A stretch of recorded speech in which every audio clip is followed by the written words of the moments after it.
के विद्यार्थियों, आज हम कवि बिहारी के श्रृंगार संबंधी दोहों की शय प्रसंग व्याख्या का अध्ययन करेंगे।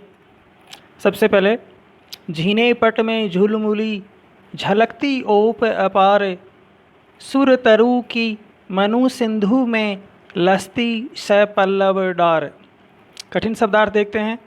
झीने का मतलब झीना, बारीक या महीन। पट वस्त्र, झुलमुली कान का एक आभूषण जो हिलता हुआ झिलमिलाता है, अर्थात झूमर या बारीक लड़सी। झलकती, झलकती का है झलकना, हिलता हुआ दिखाई देना।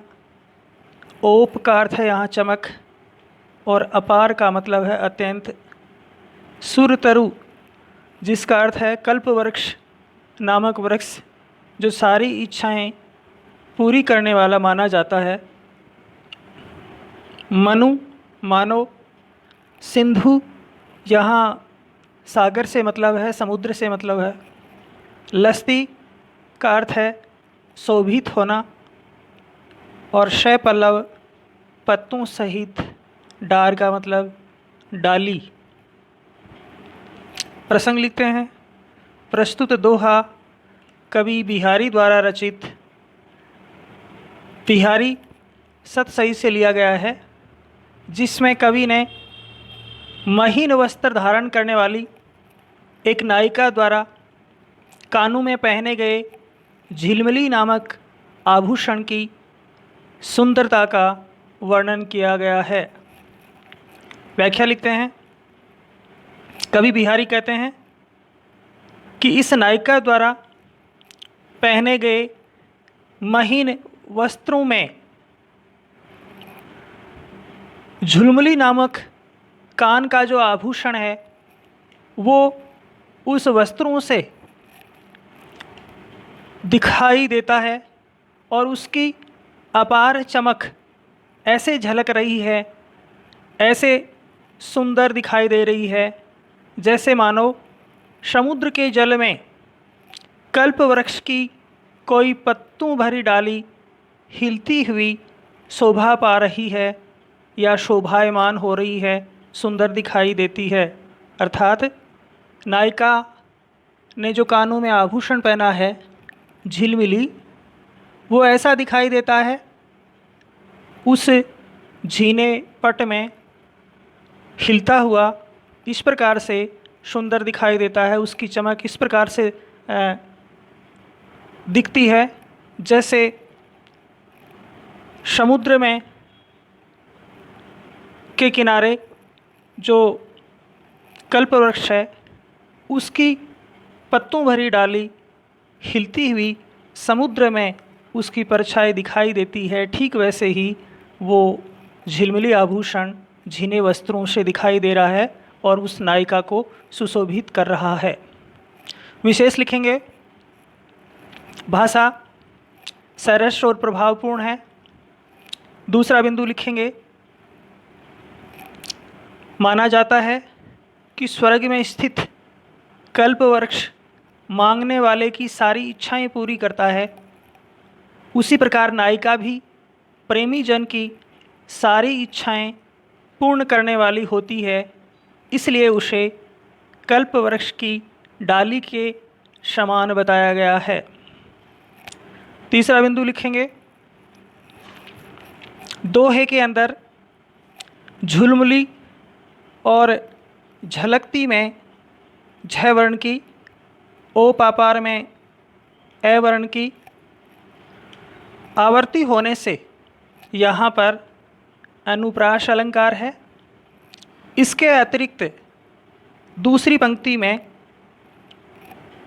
जो झिलमिली है उसकी तुलना यानी उसकी संभावना कल्पवृक्ष की पत्तों सहित डाली में संभावना प्रकट की है, इस कारण से यहाँ उत्प्रेक्षा अलंकार है।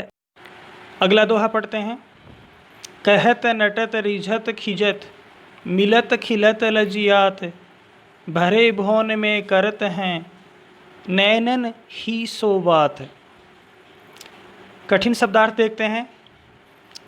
कहत का मतलब कहना, नटत का मतलब मना करना, रीझत का मतलब रीझना या प्रसन्न होना, खिजत नाराज होना या खींचना, मिलत मिलना, खिलत प्रफुल्लित होना या प्रसन्न होना, खिलखिलाना, लज्जात लजाना या शर्माना, भरे लोगों से भरा हुआ, भौन भवन, नैननु नेत्रों से,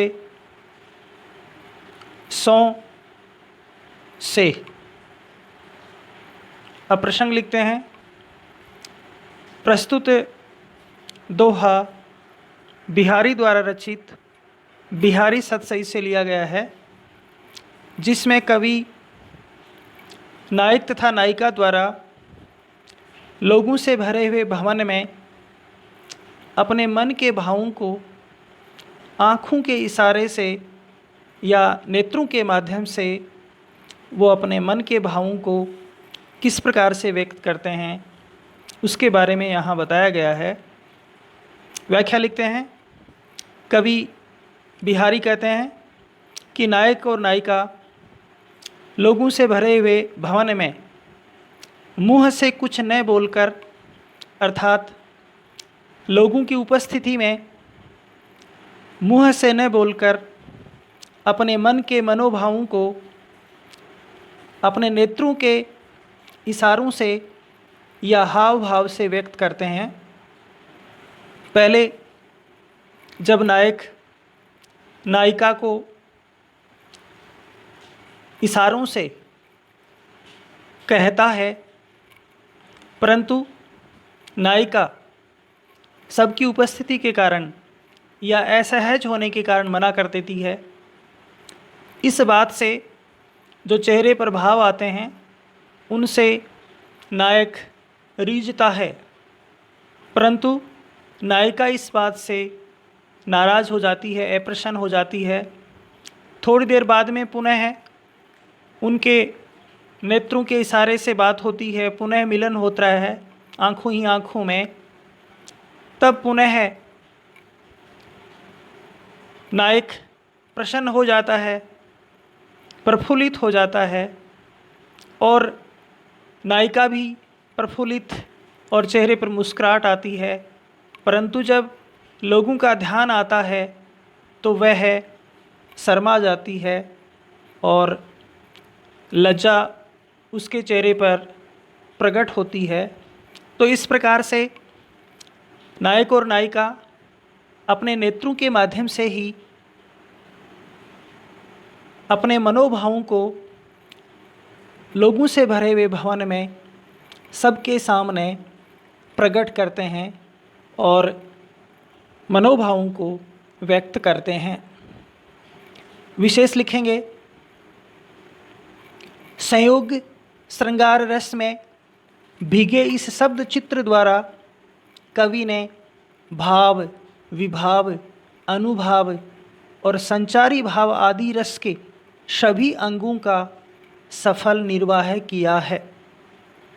भाषा सरस और प्रभावपूर्ण है और भावों से भरी हुई है।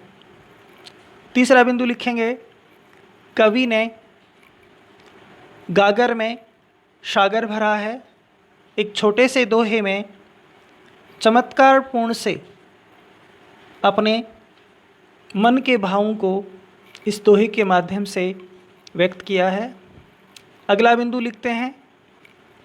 प्रथम पंक्ति में तय वर्ण की आवर्ती होने से हम देखते हैं पूरी जगह है कहत, नटत, रिझत, खिजत, मिलत, खिलत, लजियात में तय वर्ण की आवर्ती होने से अनुप्रास अलंकार की छटा प्रकट होती है। इसके अतिरिक्त भरे भवन में भय वर्णों की आवर्ती होने से यहाँ पर भी अनुप्रास अलंकार है। इसके अतिरिक्त प्रथम पंक्ति में उच्चारण की भी अलग ही चमत्कार उत्पन्न होता है। ये सभी कवि बिहारी का जो चमत्कार प्रदर्शन करने की जो प्रतिभा है उसी के कारण ये सब हुआ है। अब हम अगला दोहा पढ़ते हैं। कागद पर लिखत न बनत, कहत संदेशु लजात, कहिए सबु तेरो हियो, मेरे हिये की बात। कठिन शब्दार्थ देखते हैं। कागद, पत्र, लिखत लिखना, न बनत नहीं लिखा जा रहा है या नहीं हो पा रहा है, लजात लज्जा आना, कही है कहेगा, हियो हृदय,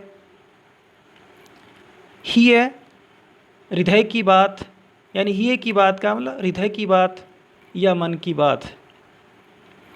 अब हम प्रसंग लिखते हैं।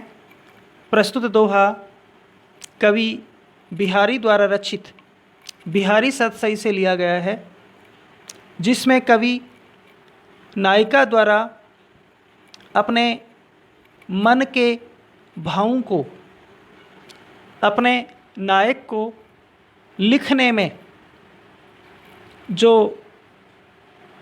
मन स्थिति होती है उसी के बारे में यहाँ वर्णन किया गया है कि किस प्रकार से एक नायिका अपने मन के भावों को पत्र के माध्यम से या कागज़ पर नहीं लिख पा रही है। अब हम व्याख्या लिखते हैं। नायिका अपने मन की बात को नायक को बताना चाहती है, मन के भावों को, परंतु उसके सामने ये समस्या है कि वह अपने मन के भावों को किस प्रकार से नायक तक पहुंचाए। वह कागज़ पर अपने मनोभावों को नहीं लिख पा रही है और मुंह से कहने भी लज्जा बाधा बनती है, समस्या आ जाती है। वह सोचती है कि यदि मैं कागज़ पर लिखती हूँ तो मेरे संदेश को कोई भी पढ़ सकता है, और यदि मैं बोलकर कहती हूँ तो उसमें ये समस्या आती है, लज्जा आती है, इस कारण से भी ऐसा नहीं कर पाती है और कागज़ पर लिखने का प्रयास करती है तो मन के भावों के कारण ये सब भी संभव नहीं हो पा रहा है। इस कारण से वो ये कहती है कि यदि मेरा प्रेम सच्चा है तो नायक का हृदय उसके हृदय की बात को स्वयं ही पहचान जाएगा। यानी जो सच्चे प्रेमी हैं तो अपने आप ही जो हृदय की बात है या मन की बात है वो अपने आप ही पहुंच जाएगी या वो पहचान लेगा। इसी कारण से वो पत्र पर अपने मन के भावों को नहीं लिख पा रही है, या यूँ कहें कि जो मन में वियोग की जो दशा है उसके कारण भी जब वो लिखने बैठती है तो दुख के कारण आंसू गिरने से वो लिख नहीं पाती है या शब्दों को अपने मन के भावों के अनुसार ढाल नहीं पाती है और कहने में भी उन्हें शंका या शर्म आती है। इस कारण से वो ये सोचती है कि यदि मेरा नायक या मेरा प्रेमी सच्चा है तो मेरे हृदय की बात वो अपने आप ही स्वयं ही पहचान लेगा, पहुंच जाएगी। विशेष लिखेंगे। पहला बिंदु लिखेंगे भाषा सरस और प्रभावपूर्ण है। दूसरा बिंदु लिखेंगे कवि ने इस दोहे के माध्यम से आदर्श प्रेम भावना का स्वरूप प्रस्तुत किया है। और तीसरी यहाँ हम बात लिखेंगे कवि ने सरल शब्दों में हृदय को छू लेने वाली भावनाओं को साकार किया है और अगला बिंदु लिखेंगे, कवि ने यहाँ श्रृंगार रस का प्रभावपूर्ण तरीके से इस दोहे में व्यक्त किया है। अगला बिंदु लिखेंगे, अलंकार की हम बात करें तो लिखत में तय वर्ण, बनत में तय, कहत में तय और लजात में तय वर्ण आया है। तो इस कारण से यहाँ पर अनुप्रास अलंकार भी है। अब हम अगला दोहा लेते हैं। कहत सबे बेंदी दिए, अंकु 10 गुनु होतु, तिय लीलार बेंदी दिए, अगणितु बढ़तु उदोतु। सबसे पहले कठिन शब्दार्थ लिखते हैं। कहत का मतलब कहना, सबे सभी, बेंदी, बेंदी का अर्थ है यहाँ बिंदी या सुनने के रूप में भी इसको हम काम में लेते हैं। अंकु, अंक, 10 गुनु, 10 गुणा, होतु, होना, तिय लीलार, तिय लीलार का अर्थ है यहाँ स्त्री के माथे पर, बेंदी का मतलब बिंदी जो महिलाएं लगाती हैं। अगणितु, अगणितु का मतलब असंख्य या अगणित, अनगिनत। बढ़ोतु, बढ़ना। अब हम बढ़ोतु के बाद में उदोतु, और उदोतु का अर्थ है प्रकाश या शोभा। अब हम प्रसंग लिखते हैं। प्रस्तुत दोहा कवि बिहारी द्वारा रचित बिहारी सतसई से लिया गया है, जिसमें कवि ने बिंदी अर्थात सुनने के महत्व को काव्यात्मक रूप में प्रस्तुत किया है कि किस प्रकार से जो बिंदी है वो स्त्री के माथे पर लगाने से उसकी सौंदर्य को कितना गुना बढ़ा देती है, उसके बारे में यहाँ बताया गया है। अब लिखते हैं व्याख्या। कवि बिहारी कहते हैं कि गणित के हिसाब से यदि हम किसी संख्या के आगे, किसी अंक के आगे यदि 1 शून्य लगाते हैं तो वह संख्या या उसका मूल्य 10 गुना हो जाता है। परंतु सौंदर्य शास्त्र के नियम के अनुसार यहाँ गणित का नियम नहीं चलता। वहाँ उसका महत्व, उसका मूल्य कई गुना बढ़ जाता है। जिस प्रकार से कवि कहते हैं कि एक सुंदर नारी है, उसके मस्तक पर बिंदी लगाए जाने पर उसकी सुंदरता या शोभा अनगिनत गुना बढ़ जाती है, अर्थात उसका सौंदर्य और भी ज़्यादा निखर जाता है। यहाँ गणित का नियम काम नहीं करता, बल्कि काव्य शास्त्र में ये कई गुना इसका महत्व बढ़ जाता है और उस महिला की सुंदरता में 4 चांद लग जाते हैं। विशेष में लिखेंगे। पहला बिंदु भाषा साहित्यिक ब्रज है। दूसरा बिंदु लिखेंगे कथन शैली वचन वक्रता का सुंदर नमूना है। और तीसरा बिंदु लिखेंगे दोहे में कवि ने अपनी चमत्कारपूर्ण कथन की प्रवीणता का परिचय कराया है। इसके अतिरिक्त कवि ने यहाँ अतिशयोक्तिपूर्ण तरीके से वर्णन किया है। तो यहाँ पर अतिशयोक्तिपूर्ण अलंकार भी है। इसके अतिरिक्त यहाँ पर तय वर्ण की आवृत्ति होने से अगणितु, बढ़ोतु और उदोतु, इस कारण से यहाँ अनुप्रास अलंकार भी है। इसके अतिरिक्त बेंदी जो शब्द है 2 बार आया है और दोनों बार इसके अलग अलग अर्थ हैं। पहला बेंदी का मतलब शून्य है और दूसरा बेंदी जो बिंदी के लिए है, वैसे शून्य ही है लेकिन बिंदी के लिए भी है, तो यहाँ हम यमक अलंकार भी ले सकते हैं, यमक अलंकार भी यहाँ बताते हैं। अगला दोहा लेते हैं। डीठी ने परतु समान दुति, कनक कनक से गात, भूषण कर कर्कश लगत, परसी पिछाने जात। कठिन शब्दार्थ देखते हैं। डीठी का मतलब है दृष्टि, नज़र। न परतु नहीं पढ़ना, समान दुति एक जैसी, दमक या चमक, कांति। कनक का अर्थ है सोना, यहाँ पर गात है शरीर। भूषण का अर्थ यहाँ आभूषण से है। कर्कश का मतलब है कठोर, और लगत का मतलब लगना। स्पर्श का मतलब है स्पर्श करना। पिछाने पहचानना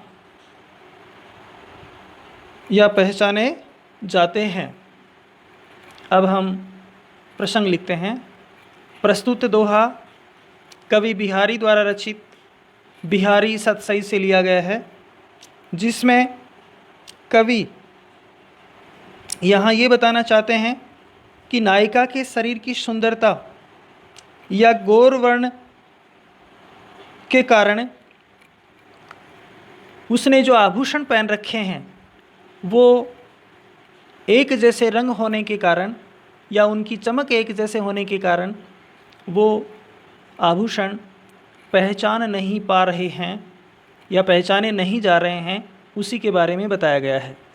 अब हम व्याख्या लिखते हैं। कवि बिहारी कहते हैं कि नायिका ने जो खुद गौरवर्ण की है और उस पर सोने के जो आभूषण धारण कर रखे हैं, पहन रखे हैं, क्योंकि दोनों की चमक या कांति एक जैसी है। नायिका भी गौरवर्ण की है और जो आभूषण सोने के बने हुए हैं वो भी गौरवर्ण में सुनहरे हैं। इस कारण से दोनों की चमक एक जैसे होने से, दृष्टि के देखने से वो पहचाने नहीं जा रहे हैं कि नायिका ने आभूषण पहन रखे हैं। परंतु जब शरीर को हाथ से स्पर्श किया जाता है तब आभूषण कठोर होने के कारण वो पहचाने जाते हैं और आभूषण कठोर लगते हैं। तभी पता लगता है कि नायिका ने अपने शरीर पर सोने के आभूषण धारण कर रखे हैं, अन्यथा पता ही नहीं चलता कि नायिका ने आभूषण भी धारण कर रखे हैं। कहने का अर्थ यह है कि नायिका का सौंदर्य इतना है कि उसकी चमक में जो सोने के आभूषण हैं वो भी फीके पड़ गए हैं, अर्थात वो दिखाई नहीं दे रहे हैं। विशेष लिखेंगे। कवि ने नायिका के गौर वर्ण का अतिशयोक्तिपूर्ण वर्णन किया है। दूसरा बिंदु लिखेंगे। रीतिकालीन सौंदर्य वर्णन की छाप दोहे पर स्पष्ट प्रकट होती है, दिखाई देती है। और अलंकार की हम यहाँ बात करें तो कनक कनक में शब्दों की आवर्ती होने से यहाँ पर पुनरुक्ति प्रकाश अलंकार है। कर्कश में कै वर्ण की आवर्ती होने से और परसी पिछाने में पै वर्ण की आवर्ती होने से यहाँ पर अनुप्रास अलंकार है। और कनक से गात में उपमा अलंकार है कि जो शरीर है वो भी कैसा है, सोने के समान है। इस कारण से यहाँ पर उपमा अलंकार भी है और मुख्य रूप से यहाँ पर अतिशयोक्तिपूर्ण अलंकार है। अगला बिंदु हम ये भी लिख सकते हैं कि कवि ने यहाँ श्रृंगार रस का प्रभावशाली प्रयोग किया है या उसकी प्रस्तुति दी है। अब हम जो अंतिम दोहा है वो पढ़ते हैं। अंग अंग नग जगमगत, दीप सिखासी देह, दिया बढ़ाए हूँ रहे, बड़ो उजारोगे है। कठिन शब्दार्थ देखते हैं। यहाँ पर अंग का अर्थ है शरीर के जो अंग हैं। नग रत्न जगमगत जगमगाते हैं। दीप शिखा दीपक की लो। देह शरीर। दिया दीपक। बढ़ाए हूँ, बढ़ाने का मतलब यहाँ बुझाने से है। उजारो प्रकाश और गे है घर। प्रसंग लिखते हैं। प्रस्तुत दोहा कवि बिहारी द्वारा रचित बिहारी सतसई से लिया गया है, जिसमें कवि ने जो नायिका है, सुंदर नारी है, उसके शरीर की गौर वर्ण की तुलना दीपक के लो से की है। अर्थात जो उसका जो रंग है या उसकी जो सुंदरता है वो दीपक से भी, दीपक की जो लो है उससे भी अधिक है। उसी के बारे में यहाँ बताया गया है। अब हम व्याख्या लिखते हैं। कवि बिहारी कहते हैं, इस नायिका के अंग अंग में रत्नों से जड़ित आभूषण जगमगा रहे हैं। यानी जो आभूषण हैं उनमें नग जड़े हुए हैं और उनके कारण उन नगों का, उन रत्नों का प्रकाश जगमगा रहा है, प्रकाश दिखाई दे रहा है। और इसका शरीर भी दीपक की उज्ज्वल लो के समान दमकता हुआ और गोरा है। अर्थात उसका शरीर कैसा है? दीप शिखासी देह है। यानी जो दीपक की लो है उसी की तरह उसका शरीर जगमग कर रहा है, रोशनी बिखेर रहा है। कवि आगे कहते हैं, इसलिए दिया बढ़ाए हूँ रहे बड़ो उजारो गे है। अर्थात घर में दिए को बुझाने पर भी घर में बड़ा उजाला बना रहता है। अर्थात उस अंधियारे में भी रोशनी की या दीपक के जलाए रहने की कोई आवश्यकता नहीं है, क्योंकि नायिका का जो शरीर है, नायिका का जो गौर वर्ण है, उसकी जो सुंदरता है वो भी किसी दीपक से कम नहीं है और उसमें दीपक की आवश्यकता भी नहीं है। दीपक के बुझाने पर भी वो उसी प्रकार से दीपक की रोशनी, दीपक की भांति रोशनी दे रहा है। इसलिए दीपक बुझाने पर भी रात में घर में बड़ा उजाला बना रहता है, अधिक उजाला बना रहता है। यही पर यहाँ बताया गया है। अब हम विशेष लिखेंगे। पहला बिंदु हम लिखते हैं, भाषा सरस और प्रभावपूर्ण है। दूसरा बिंदु लिखते हैं, कवि ने नायिका के शरीर के गौर वर्ण का बढ़ा चढ़ाकर या अतिशयोक्तिपूर्ण तरीके से वर्णन किया है। और अगला बिंदु लिखते हैं, अंग अंग में शब्दों की आवर्ती होने से पुनरुक्ति प्रकाश अलंकार है तथा दीप शिखासी देह में शरीर की तुलना दीपक की लो से करने से यहाँ पर उपमा अलंकार है। इसके अतिरिक्त मुख्य रूप से यहाँ इस पूरे दोहे में अतिशयोक्तिपूर्ण अलंकार है। और पहली पंक्ति में हम देखेंगे गय वर्ण की आवर्ती होने से यहाँ पर अनुप्रास अलंकार भी है। मुख्य रूप से कवि ने यहाँ नायिका के सौंदर्य का अतिशयोक्तिपूर्ण वर्णन करने से अतिशयोक्तिपूर्ण अलंकार है।